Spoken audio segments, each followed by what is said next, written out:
Welcome to Pranzo with Pasquale. I'm your host, Pasquale Di Diana. Pranzo in Italy is your lunchtime meal, the most important meal for Italians. It's the meal I grew up eating. And at that table is where you talk about your day, where you talk about life. You eat, you break bread. It's a very important part of the lifestyle. That's what we're aiming for on this show, to really give you moments of truth, of depth, the story, the human story behind people in hospitality, people that have devoted their lives into pouring into others. I've spent my whole life in hospitality since I was a little kid, and on this show you will see chefs, you'll see restaurateurs, but you'll also see artists, creatives, people that have served other people throughout their own lifetime. What we're really searching for is authentic stories, real people with real stories. So if that's you or someone you know, please reach out to us, DM us or email us, and we'd love to be a part in telling your story. Welcome everybody to Pranzo. I'm here with a very special guest today, Mr. Chris Bianco. Chris, what a pleasure, what an honor to have you on our show. You have one of the most remarkable stories, Chris. Talk to me about the Bronx, your early memories, what you vividly remember about being. Well, you know what? I mean, well, I was born in the Bronx, New York. I was actually born in Mount Sinai outside, because it's technically Manhattan, but the first like 5.5 years of my life were, both my parents are from the Bronx, my cousins are all family. And then I was like in kindergarten, first grade, whatever. We moved to Austin, New York, and Westchester. Even though Bronx is a big part of my life, and that's where I'm still technically from. About 22 miles north there's a little town called Austin, New York, where I went to, I didn't always go to school, but when I did, that's where I was, but the Bronx itself was always, I would say our pantry in a way. It's where, we go to get the cold cuts and whether Turnover Bakery or Dago Bakery or Mike's Deli, so it was always like just your extended part of our life, but. And it still isn't that way. I think it's still, its influence, and all the characters that came from there, all my family members, and the Bronx and the Yonkers, and, Brooklyn later on, and, that whole kind of, I guess every city has, but that immigrant culture, in this case, Italian-American culture, which was very, a great foundation, I guess, to have, we always thought we were rich. We never missed a meal, there was a lot of, I think we were accountable to what we did every day. I think people held us accountable, my parents, or somebody else's parents, whoever. It was just a time, it's just different. I'm not one of those guys yet on the porch, just back in my day, but, there's a lot of things to, I think, leave behind, and I think there's a lot of things to take forward, of how we grew up, and I think that, I got married late in life. I got kids late in life. I remember when we had kids, I was like, well, what the fuck am I going to, teach anybody, really about anything? And I think, looking back, I looked at my own life, what I needed as a kid from my parents, whatever, or even my community, which was A, I belonged, and B, that you're loved. And I think those are things as a parent that I and my wife too is amazing. Saved my life for sure many times. Tell me about your wife. You said she saved your life. How'd you guys meet? Yeah, she did. Well, my wife, my wife is, so I went through a period of my life when I had a little bit of a health issue. I had to kind of get away from cooking a little bit, and that was that's a whole nother show. But I had to just change. I think I equated. I've said this before, but I would equate it to sports. I think I had a little bit of a health issue with some asthma stuff and some breathing stuff, and possibly with some mental stuff. All of it together, And I just needed to make my health a priority, and align at the same time. I had an opportunity to go to London and do some restaurants with Jamie Oliver, chef there, great chef, dear friend. And we did 5 restaurants together in the UK, and it was an amazing time. That was pre-Brexit. But during that time, my wife was, worked at my restaurant in the front of the house, for a few years. I knew her.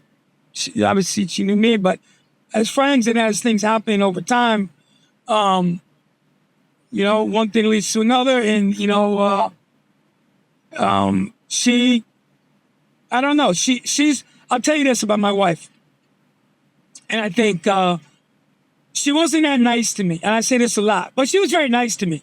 Very nice, like great to me. But she was equally nice to other people. You know what I'm saying? And that was very attractive to me, And I think she was great to her mother, her father, her brother, her friends, like, people that she engaged with. She was the hardest worker I knew. She, her family is like 4 generations in Phoenix, Mexican American, incredible, beautiful, inside and out human. And you know what? She was able to, the save my life part was, I think it's, life can be confusing when you don't know what you need, and sometimes what you need is somebody to call bullshit on the bullshit of your life, and I think my wife, in a very loving way, was able to allow me to see what I needed to be grateful for. Not that I was ungrateful. I've always been grateful, but I think she showed me another side of, like, I didn't have kids. I wasn't married before. I didn't have those things. It was all about my work. It was all about, what the public thought of pizza or the View or a thing or, that's just the lights off at the restaurant, whatever it was. I found that, the balance that I seek, like in food, did not really represent my life. And my wife helped me put my life in balance. And she still helps me do that because I'm still a fucking work in progress, speaking for myself. And what about the day you became a father? Do you remember that day? Yeah. What's funny about that, about day I became a father was something like, no matter what, I never really thought about too much being a father, to be honest with you. I mean, I think getting married at 49, I think I got married, 48, 49. I never, I went that long not knowing what they like, and I never really thought about having kids, to be honest with you, but all of a sudden now, I'm married. I'm almost a grown up, and we're having a kid. And I remember when Nina, our oldest, who just turned 12, on the 10th of this month, in April, was born. I remember, like, and everyone was different. Every time when we have 2 kids, and everyone was born, I had a different response, like emotionally, we're in the hospital. There was a fucking shitload of people. It was like, there was like, for whatever it was, like in the delivery room, it was like, I don't know if, like when you go to some steakhouse and like, oh, somebody's trailing today. This is just servers following me around. It was like everybody had another person behind them to, like, they were training or some shit. I don't know. I didn't give a shit. And my wife didn't care. She's cool shit. And so, boom, oh, there's the kid, it's coming out. And I started fucking laughing like a crazy person.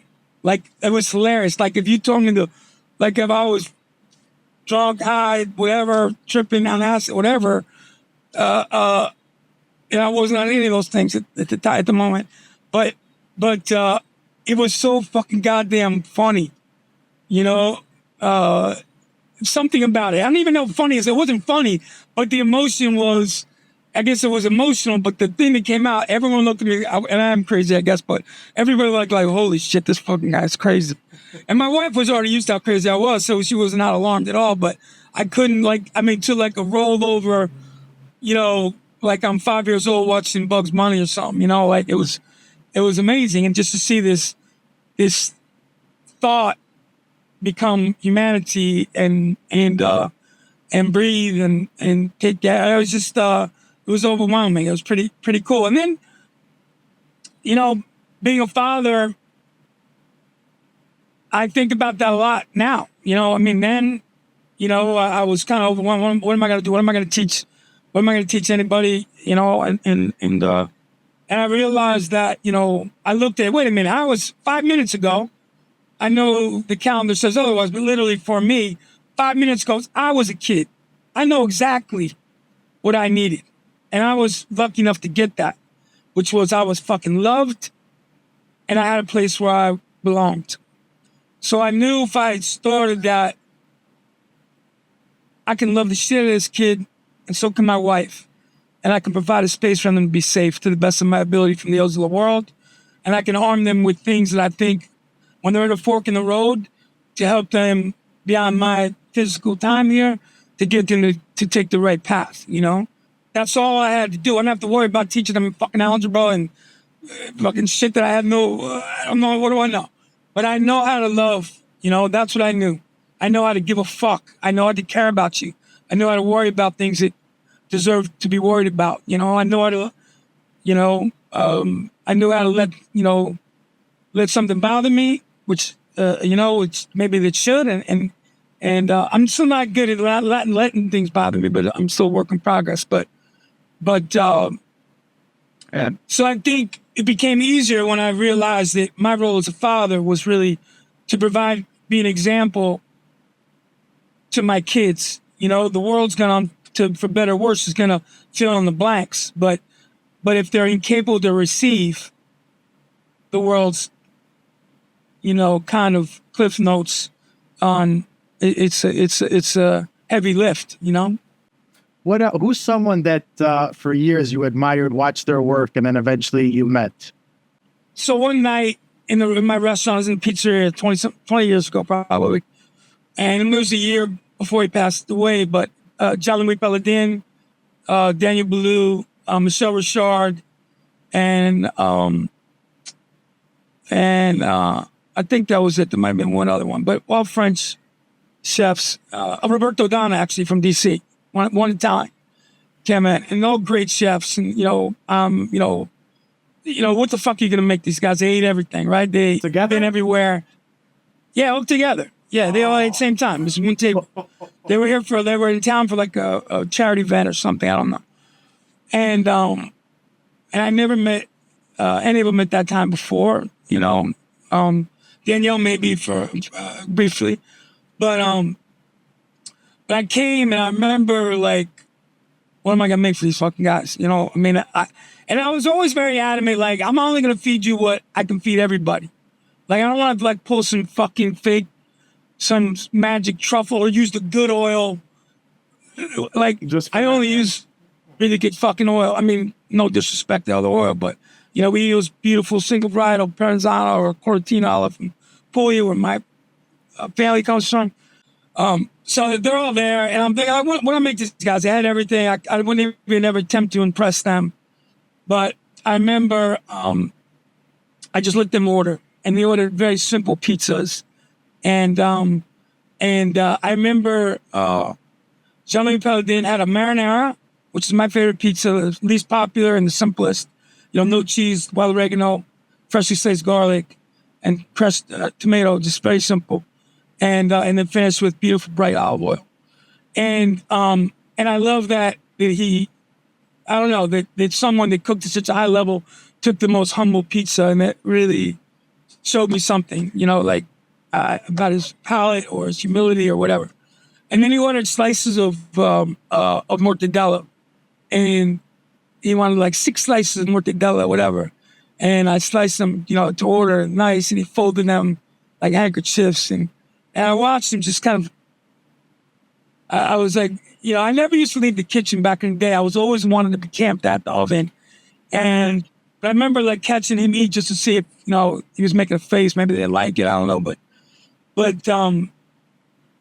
he finished it all. And I remember dessert.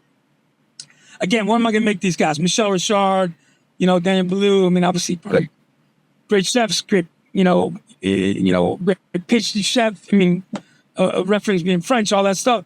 So what am I going to make them to impress them? And nothing really. But I had, like back in the day, I would always try to serve some type of fresh fruit or maybe some biscotti. In this case, loquats, like Nespole, like an Italian, You know what they are, right? They look like little mangoes almost, and they're fucking amazing and beautiful. Well, somebody brought me like a branch of these Nespole that were perfectly right and just off the tree, right? So I take this bowl of ice water, like one that I used to use for peaches and all, and I just used I took the whole branch and I just jammed it in this ice water with a little bit of sea salt, and I think I brewed some mint in it, and so people could just dunk their hands and eat these ice cold, perfectly ripe loquats. And I've seen these dudes just eat these things, and not because of me at all, because I didn't do shit except rinse them and fuck off. But I think it was just that I recognized what they might like. And I think for me, that what's always with cooking or architecture or film is about is recognize your audience and exceeding their expectation. Maybe one that they're not aware of in a way. Anyway, everybody gets up to the table, and this is pre like Uber and shit, but and they all called a car to pick him up, and Jean-Louis was the last one there. He was waiting for his car, still chain smoking, telling beautiful stories, and he told me just about the meal, just about why he thought it was special and was very touching, and a whole nother story within itself. But one of the things I'll share with you that he said was, so my family, so my father's side is from Puglia, from Foggia, in a little town called Comini di Pane, and then my mother's side, they met in New York. My grandfather's side, on my mother's side was from Carrara, and my grandmother's side was from Udine in Friuli. So Jean-Louis tells me that his father was Italian, even though his French was from Udine. And he would tell me about, he always used to take, I gotta hold the fucking phone here with one hand, that's why I can't use two hands. But he would hold the bread, like these big miche, these big round bread, and he would take a knife and he would saw it like towards his heart.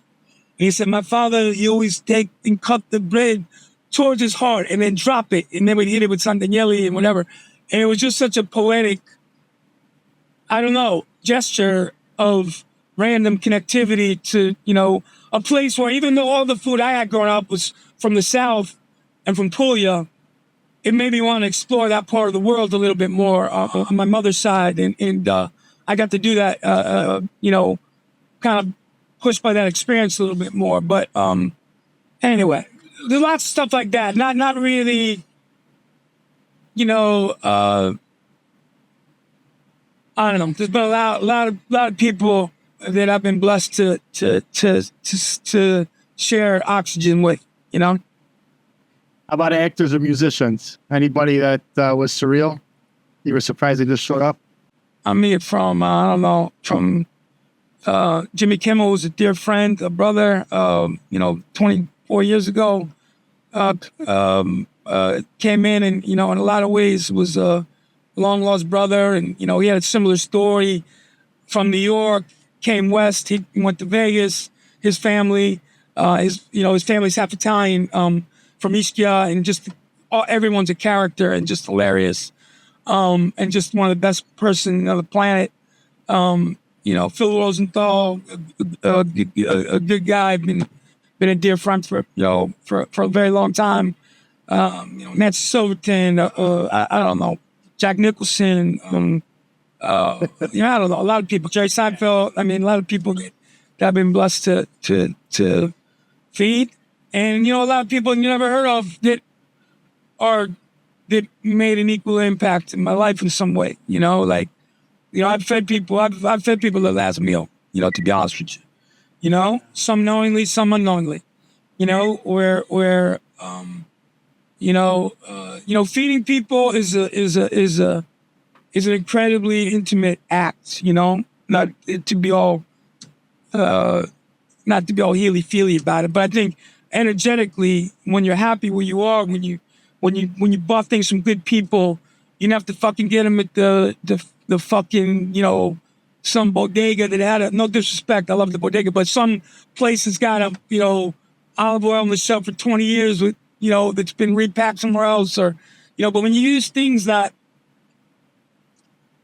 are from good people, what I'm saying? It's like all the ingredients, like I feel like everything that I did was representing them more than like, this is what I make, what I do. So I always feel a responsibility when I'm feeding people the intimacy of, I'm taking all these things which are from good earth and good intention, and I'm going to feed people. It's going to become their fuel. Like, I don't cure cancer. I don't fucking do really, I don't get it twisted. Maybe I lean out of my lane so much, but I know when to let the pilot fly. You know what I'm saying? But I feel that people that feed other people, it's to the best of with the best of intentions to give people good things. And not just taste good, but are good. And I think, I say that with people all the time. And,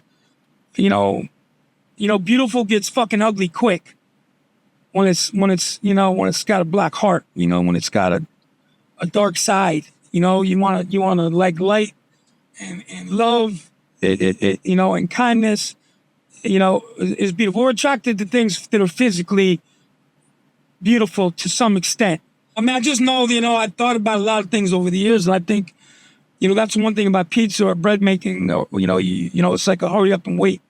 You work all night, you wait for the people. You work all night, you wait for the bread to rise. You work all night, you work all day. You lay down, like you're on or off. And I think during those off times or those down times, your mind can be flooded with a lot of things. And I think, as I had kids later on and I learned about, things like ADHD and all the other bullshit I never would have believed when I was a kid. Everybody was just different or weird or whatever. But, I learned a lot about like things like my son's dyslexic. He's thriving and we had to send him to a special school for that. But understanding like, what's the problem? And I know I'm jumping around, but I think, or what's the thing pushing us forward or what's holding us back? And I think you can equate those things to anything, anyone, whether it's you can't get out of your driveway, because I see to like, my kid, is having trouble in school or I'm having trouble in school. I can't get to work. I can't get up. And I think, this is too long for this talk, I think. But if I could give anybody I'm nobody to give anybody advice, trust me. But if I was going to be presumptuous not to give you advice, I would say your mental health, and your ability to recognize that things are important. There's nothing more important, than being of a sound mind, I think, to make decisions that are actually, helpful to yourself and the people around you. And I think, I grew up in an era where there's a lot of different addictions and a lot of different roads to take. And I could easily went down any one of those. It might not have been a great path for me, but I've been very blessed to make it this far.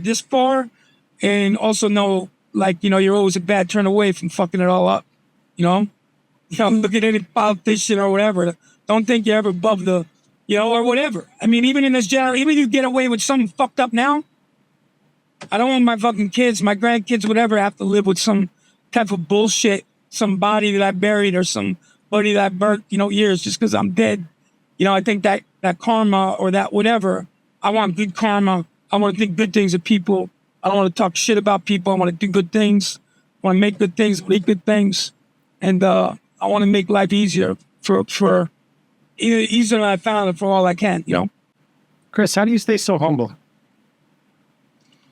I got a mirror in my house. I know how life is humbling. When I was younger, I had asthma really bad, and that was probably the best thing that ever happened to me, because I think it really taught me a lot about my mortality. It taught me a lot about how precious time was and breath itself. And then I needed something. I think a lot of times, maybe we might feel that I don't need this. I don't need to do that. I don't need that. And I think it's, no matter what it is, it could be different from everybody. But I think I was able to identify what I needed and know that I needed the help of others, whatever that was, throughout my life. I've never did anything really without mercy or help or assistance or guidance or, past experience or momentary experience that I was able to take forward. So I think life is humbling. It's just like, this it was full of toppled false idols. I didn't expect people to idolize anything that I was about. I just hope at the end of my time in this physical world that my family could be proud of me, my friends can be proud of me, and whatever was left of myself could be proud of it itself. And there's not much more beyond that. There's not much more blanks to fill in. I think, or we complicate this life, but it's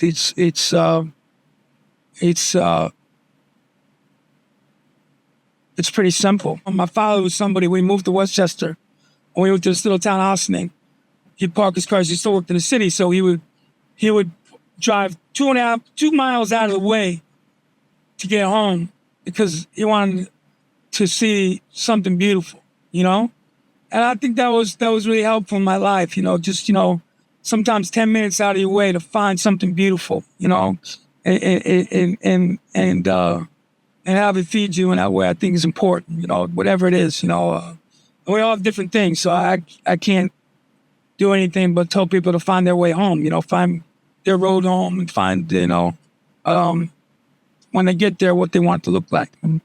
So for you young kids out there, yeah, cut yourself some slack, and then as soon as you got it, tighten up the slack and move forward and make sure that you take everything that's been kind to you with you and make sure that you stay grateful to it.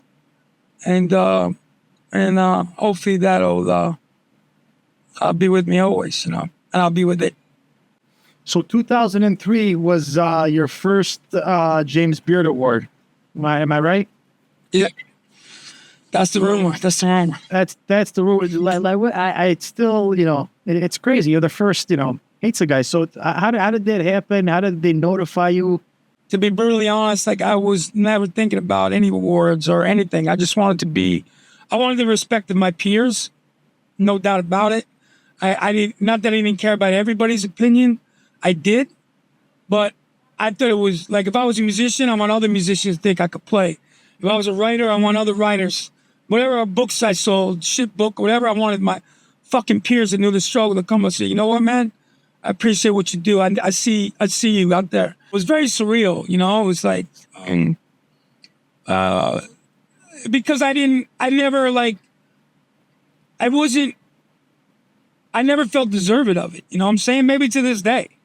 I just felt that, what I knew about it, that was for the best of the best, not for me, not for what I do.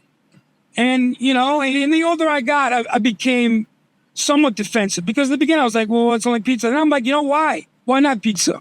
Why is it less than a bowl of pasta or less than anything, And I think, thankfully now, not because what I did, but because I think the world is evolved, that we see food in all different shapes and sizes and ethnicity, whatever, to find its worth. And I think that is a great message for humanity, period, to find a place for things that are fucking good, period. No, before I let you leave, I'm saying journalists and people who talk about things, I would say to find better, answers, we got to ask better questions. And I think I appreciate the questions you're asked. I'm always happy to answer to the best of my ability. And I think it is about the storytellers of the world to tell the stories. I'm not talking about for myself, but about this world and as we really see it and how I think beautiful it is and still a gift it is to be on this planet. And, I pray for your peace and the peace of this world. And I hope anybody gets anything positive out of this time we spent. And all the best to you and your family, pal. We need more people like you, Chris, and touching on so many things. I've never personally had your food, and you could tell you're just authentic as they come up. But you're the best storyteller I've ever spoken. You blow. I mean, you transported me to every single one of your stories. I felt like I was in Udine with you, with your spirit, you're brilliant. Everything about you was brilliant. You please stay you. I know you will. I'm gonna call my 5th grade teacher. I'm gonna tell her. I'm gonna call my 5th grade math teacher. I'm gonna tell her what you said, and maybe they'll redo my grades. Yeah. But that's kind. You know what? I will say this about the stories. My my dad was probably the greatest storyteller I knew. You know, when I was a kid, you know, he was just like, you know, he tells stories about 143rd Street in the Bronx and the firehouse where he met my grandfather, which became his father-in-law. You know, when he got hit by a car, just someone, it's too much crazy shit. And I think that's, you know, we are, you know, just a collection of stories that we activate into, you know, into action. I guess how we lead our lives. And so whatever I am, it's still all those people that shared incredible stories of me, of kindness and love and humility. And here's to them. And I'll have a cold one and I'll pour one out for all of them when we get done. Thank you again so much. I'd love to have a call with you one day. All right. And yeah, man, it's here. We got it full. The cooler's full right now. Ready to go. and all the best.